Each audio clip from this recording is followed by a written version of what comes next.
Hey guys, welcome back to Brothers Off Script. I'm Jerry. I'm Ryan. Today we're talking about the pursuit of happiness, like having lots of epic stuff and laughing with your friends. Achieving your goals and working out. Stay tuned for more.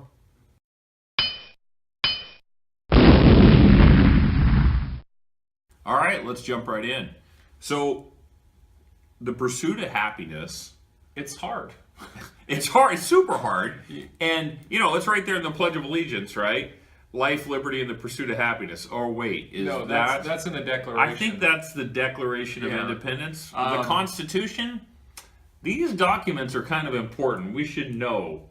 We should know this. If we were to specifically speak of rights and the things that everyone wants to have, I think that the general outline of those documents really covers a lot of the things that people would look for when they're trying to decide, I guess, that they should do something.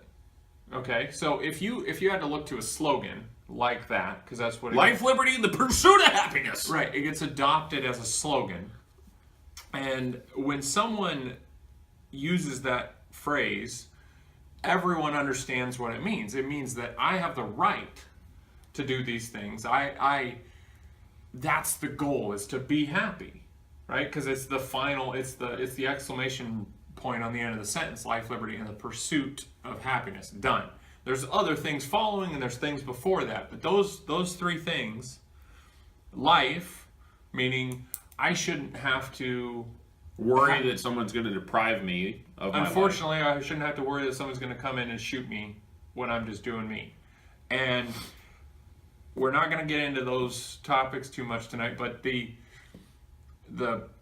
liberty, the freedom to make your own decisions.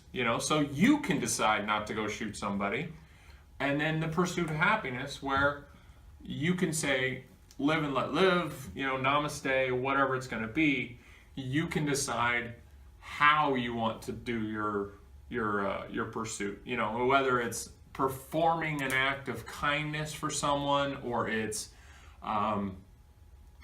just being a good person, or getting up every day and going to a job you enjoy, or something like that. If it ends up being the thing that makes you happy at the end, I guess, like, I lived a good life. It's on his tombstone. He did the thing that he was supposed to do, and everybody enjoyed his presence in everyday life. No one really had a bad thing to say at him, at his eulogy or whatever. So those three things, life, liberty, and the pursuit of happiness, they encompass all of what it is to be American, but I'd say even more than that, to be human. You want these things to happen. And coming across this subject of the pursuit of happiness, the other two are great, but that's really what we're talking about, is the pursuit of happiness. And what does it take to get happy? What does it take? How long is the pursuit? Is it a never-ending race? Does it mean that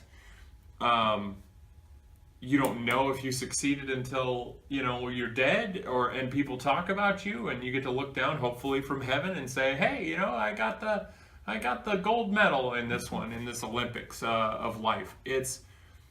I think it should be a lot more day to day. I really think that you should see. You should be able to look back at your day and say, I could have done it worse, and maybe that's good enough for that day, and maybe the next day you try and do it better. Mm-hmm. Could have been worse is a great way to determine whether or not you actually achieved any of your goal. So I think that really, honestly, I don't know what else I have to say on that particular topic. I've got some points on how I would pursue happiness, but I think that's really my definition. Well, how would you define, if just sticking with the later pursuit of happiness? Yeah, I think it's really good. So we've been talking about this a little bit in the mornings when we're going to the gym. We're still going to the gym, which I'm happy about. And if you're just tuning in, this is not gym shaming or anything. No gym temptation. We are not trying to say we're better than anyone else because we are pursuing personal betterness. It is not that at all. We've made friends with 2 little old ladies at the gym that we see there a couple times a week. Yeah. And they talk to us every time. Yeah. So we're, that's going well. Yeah. something to do. But it is kind of funny though, because like we're both very tall and we're about the same size. Ryan's a little bit taller than I am. And so we set up the equipment so we can work the equipment, and then, a little 5'5" lady comes in behind us, and she was trying to figure out how to move the equipment down today, and I got kind of a chuckle out of it. And then Your words you to helped her her. was you're going to have to change it from giant size. And So I that don't was know fun. if that was gym intimidation or not. That was fun. That's So I was thinking about this. So in the pursuit of happiness, I think that people kind of break it down into they classify. You either have people who are interested in achieving experiences, or people who are interested in accumulating stuff, or people who are interested in accumulating status.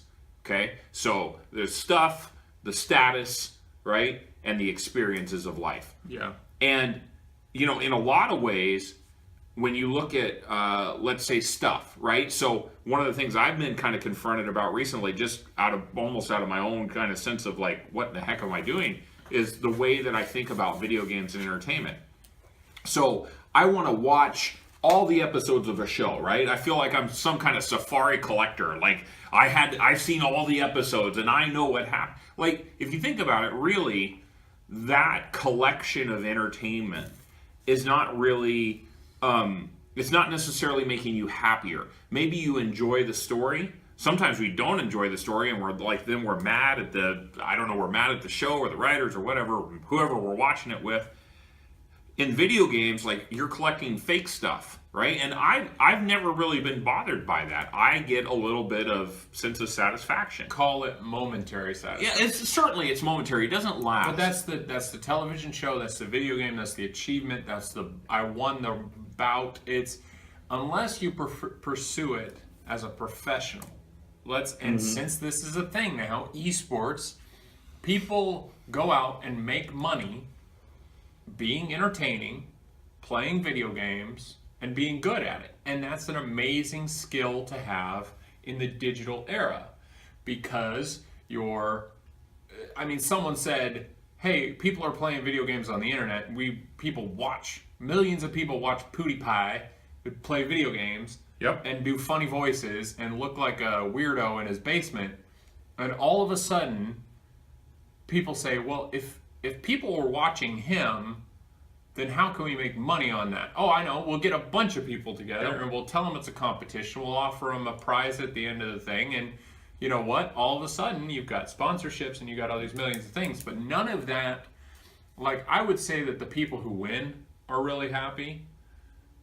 They're probably really happy with their thousands of dollars of prize money split between an 8-person team or whatever it is. And then all of a sudden, they got some momentary fame but 5 years from now, they're probably not going to be in the same exact position. Maybe they'll be continuing to be professionals, but as every successive generation comes along, there's a better person. There's no way you can continue to be the best. There's always going to be a better person. It's that pursuit of the thing that they're good at, making them money, and being revered for it. Maybe some people need to be held up as an idol or as an example of what it is to be successful in something that they're recognized for. Being recognized, I think, is a really big part of what people are going for in today's society, of getting likes on Facebook, posting the latest picture, Instagram, whatever it is. You're trying to be, even this for YouTube, we are being noticed. Every time we get a new subscriber, we're all excited. We're excited about you. Yes. Right now. You watching at home. We are excited about you. If you're still watching, for sure. Even the people who only tune in for a minute, hopefully they get something out of it. And if that makes them momentarily happier because they can see some other people doing something that maybe they never thought of doing, I'd hope to be an inspiration. I tell a lot of people that I have a channel. Hopefully they watch. They never do. But maybe they have. Sometimes. The point is that I'm doing something so we as brothers can have, conversations on a weekly basis, more than a weekly basis now, and really maintain a connection with each other, and then at the same time having a film outlet to share these wacky conversations. And I think it does add, and as I think about this, like for me, this is definitely falls into the experience category. Like I'm producing something that together with my brother that has made our relationship better, has made us talk about real life, and has, hopefully I think helped us both grow as we think through that issue, but also because it produces something for my kids that in the future, if they're ever interested, right, the time capsule, that they at least have that, right? We've talked about the idea of the time capsule. So I think this definitely falls into the experience category for me. And so because I was talking about our stuff that we try to pursue, we try to accumulate, right? And that can be anything. It can be the shoe collection. It can be the video game fake loot. It can be, I want to have the nicest yard in the neighborhood. It can be, I want to have, all of the bobbleheads. I mean, it can be anything, but we want to pursue stuff. And there's always a hollowness to like that, like you're happy for a second and then there's a hollowness that comes, right? Because then the buyer's remorse. You're moving out of, you still lack, right? There's always one more thing to get. There's always one more thing to grab. And even when you finish the collection, there's almost kind of a feeling like, what's next? Yeah, like what's next? Now you've trained your mind and your body to like expect that reward. Well, especially that if you little get to the chemical end hit. of the rainbow. I mean, Sure. It's literally the idea that at the end of it, you're going to finally be done. And in the case of video games, that's never really It's never an option. It's not true anymore because they're constantly releasing things. There's always something you didn't do that you could redo it again at a higher level, get more experience. And it's like I played a specific game, Borderlands. You beat the game, killed the final boss. The game immediately gives you the option to restart at the same level and do it all over again. Like, it just makes everything harder, you get better guns, whatever. It's like you repeat it. And people would play this over and over again. To get Diablo's the same way. Yeah, it's a cycle, and obviously it has... And it works for people. But it brings people back to where they... I mean, it gives them that feeling that rush of goodness that they've done something. And if you can judge them from the outside, I mean, I think that maybe it's probably wrong to judge someone about it. But at the same time, it's like if you have an influence on that person, you should never say, don't do that because it's immature, it's a waste of time. You should probably say, is this the thing that's making you happy? Because I think any person in that situation probably looks down and says, at the end of their night or whatever, they stayed up and they binged and drank, a case of Mountain Dew or whatever, and they finally get to the end of the gaming session, and then they're like, oh wow, okay, I got an hour sleep, and then I got to get up and I got to go to work, and then their work performance suffers and stuff like that, and you got this gaming addict in your house, and I've been that person. It really... You got to say, like, okay, so is that making you happy? And they would say, absolutely, I'm totally happy about it. But I think it might be some denial. It might be a little bit of that going on. So I think it is denial, but I think there's a different way to pitch the question. And I think, and this is the advice I would give back to me. And when I've talked to young men and young women who are super into video games, like this is the question I ask them now. Instead of saying, is that making you happy? Right, because I think that they immediately take that as like an attack, right? I would say I play video games too, but a lot less now. I wish I could play more, and then well, I think that's the change, right? Is I think as you age, one of the things that happens is especially if you have a family, like you naturally start to change what your priorities are and what your values are, if you're happy in yourself. Right? If you're unhappy in yourself and you're retreating from that, and when you're unhappy, it's like some people when they're unhappy they go eat more. Some people when they're unhappy they go drink. Some people smoke. Some people do drugs. Some people when they're unhappy, like they just want to slay monsters, and they get a feeling of like confidence and value out of their achievement. And so I think the challenge is instead of looking at your kid or looking at the person who's playing video games and going, are you really happy with this? Or no, I wouldn't. No, I'm not saying you're attacking them, but I'm saying like I've certainly been on the receiving end of this, right? Yeah. Like, are you? This is just fake. This is just unreal. Why are you shouldn't value that? and I become very defensive, I think the right approach is, hey, tell me about what you're doing, right? And then even if you don't like it, right, tell me about what you're doing. How does this work? What do you like about it, right? What do you like about it is a really good question. How do you know when you win, right? And I'm telling you, when you ask some of these questions, what happens is you're disarming the defenses of the person, right? You're not attacking them. You're trying to get them to invite you in, and then say, what are some other things that you like to do, right? What about those things do you like, right? What are some goals that you have in your life? So if you're trying to create a thought experiment or a thought bubble or whatever, where it's just like all the little things that may or may not be connected to one experience, such as video games being the negative in this case, because if you're trying to pry someone away from video games, I mean, it's a good strategy, but it's an entire, like, they have to get external achievements, I guess, from outside of the video game. For sure. And like then once they've gotten that, then they might be more willing to explore other options. They've got to find something else that helps them have value, and they have to have a goal that's outside of the game. Right. Right? Like, it's not enough to say, like, when I was in the military and I was playing video games every minute that I wasn't directly, like, had to be somewhere, because that was how I dealt with how I felt, or my unhappiness. Like, you couldn't have pulled me away. If you were aggressive, I would have become defensive.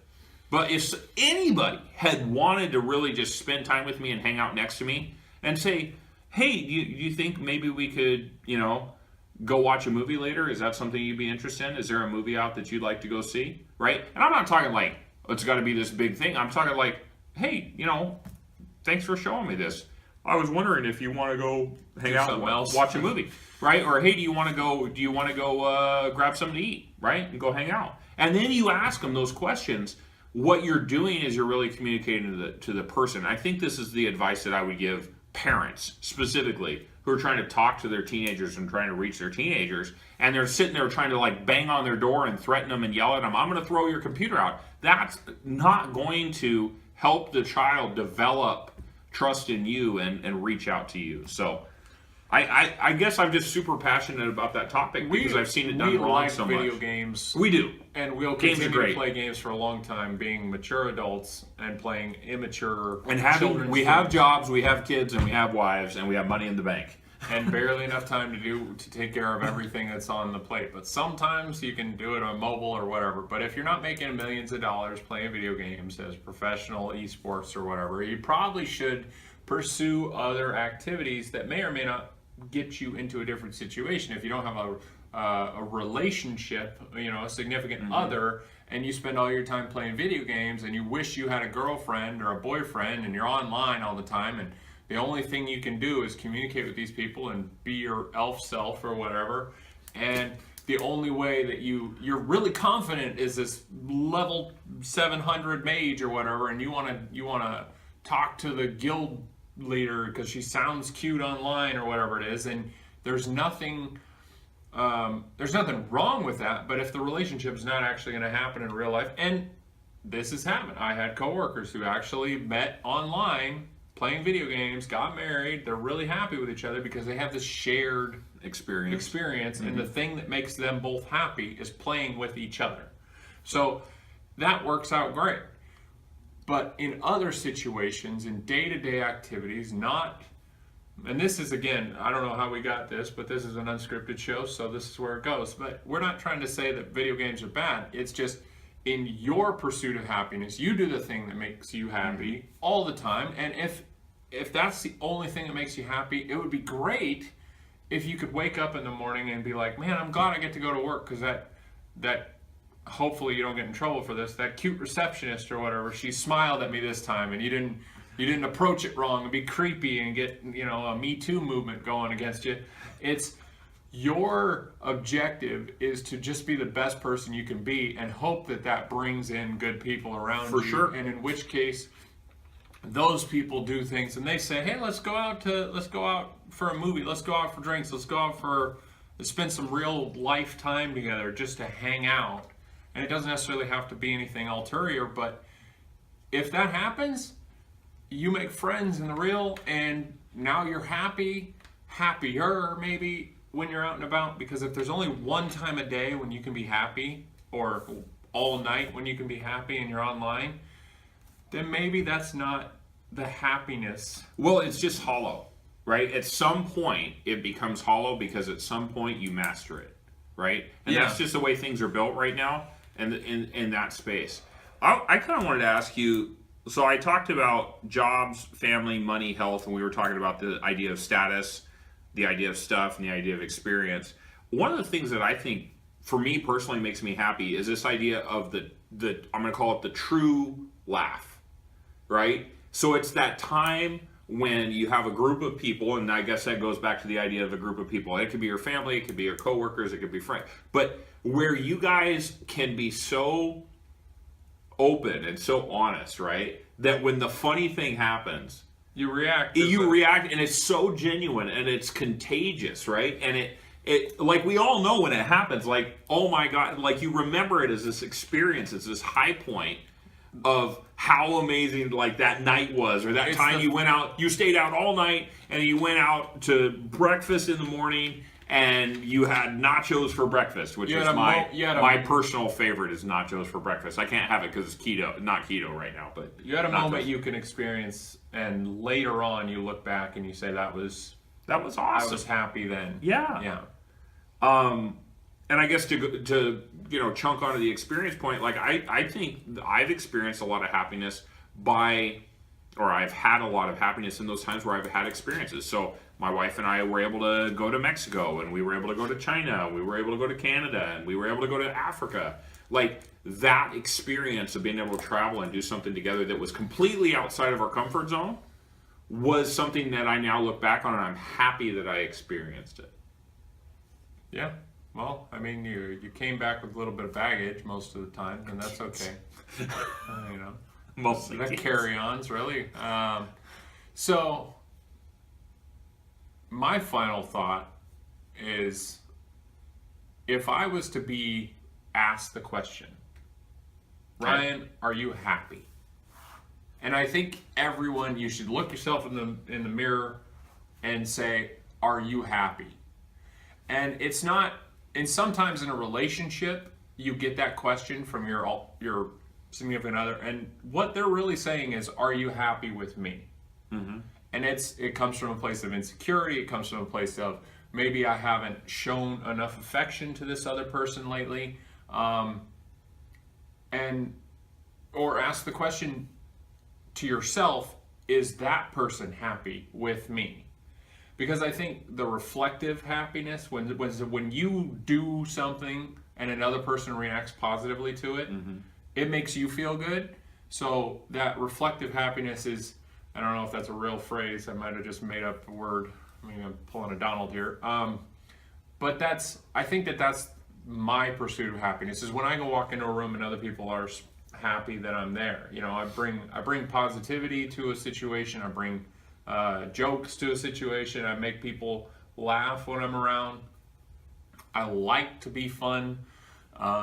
So I feel like I'm not trying to be that. So being my natural self around people, and then still being enjoyed, and not, like, people don't see me come into the room and say, you know what, I got something better to do, and just leave before I can even make an impression. So unless I've already made an impression, I think that's where I would say that I'm pursuing happiness mostly in my day-to-day life.